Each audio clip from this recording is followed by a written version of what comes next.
আসসালামু আলাইকুম। একদমই নতুন কাঁঠালের বিচি দিয়ে ডিমের তরকারি, আর এটা খেতে অসম্ভব মজার হয়। এখানে আমি 2টা ডিম নিয়ে নিলাম, হাফ চামচ দিয়ে দিচ্ছি মরিচের গুঁড়া, বড় চামচে দিয়ে দিচ্ছি একটু পেঁয়াজ কুচি, স্বাদ মতো লবণ দিয়ে ডিমটা ফেটিয়ে নিলাম। চুলায় একটা প্যান বসিয়ে ডিমের মিশ্রণটা দিয়ে দিলাম। যখন অল্প অল্প হয়ে যাবে তখন এভাবে ডিমটা উল্টিয়ে দিচ্ছি। বেশি হয়ে গেলে তখন উল্টাতে যাবে না। এখন আমি 4 টুকরো করে নিলাম।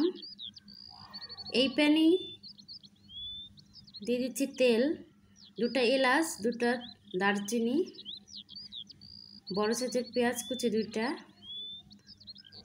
যখন ব্রাউন কালার হয়ে যাবে তখন এখানে দিয়ে দিচ্ছি আদা বাটা 1 চা চামচ, হাফ চা চামচ হলুদের গুঁড়া, হাফ চা চামচের কম মরিচের গুঁড়া, হাফ চা চামচ জিরার গুঁড়া, স্বাদ মতো লবণ। পানি দিয়ে এখন মশলাটা কষিয়ে নিতে হবে। যখন তেলটা ছেড়ে দেবে তখন এখানে এই যে কাঁঠালের বিচি ধুয়ে কেটে পরিষ্কার করে নিয়ে নিলাম, আমি 2 টুকরো করে নিয়েছি।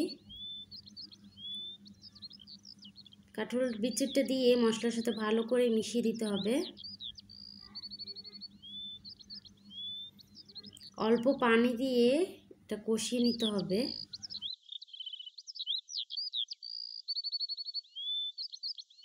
এই পর্যায়ে কিন্তু দেখতে পাচ্ছেন কষানো হয়ে গিয়েছে। পানি দিয়ে উপর থেকে ডিমটা দিয়ে ঢাকনা দিয়ে ঢেকে 10 মিনিট রান্না করে নেব। আজকের ভিডিওটা যদি ভালো লাগে একটা লাইক দিতে ভুলবেন না। আর আপনি যদি আমার চ্যানেলে নতুন এসে থাকেন প্লিজ চ্যানেলটা সাবস্ক্রাইব করে আমার পাশেই থাকবেন। এই তো এই পর্যায়ে এখন দিয়ে দিলাম ধনিয়া পাতা, চুলাটা বন্ধ করে দেব। এতক্ষণ যারা সঙ্গে ছিলেন সবাইকে আবারও ধন্যবাদ। আজকের মতো তাহলে এখানে বিদায়। আল্লাহ হাফেজ।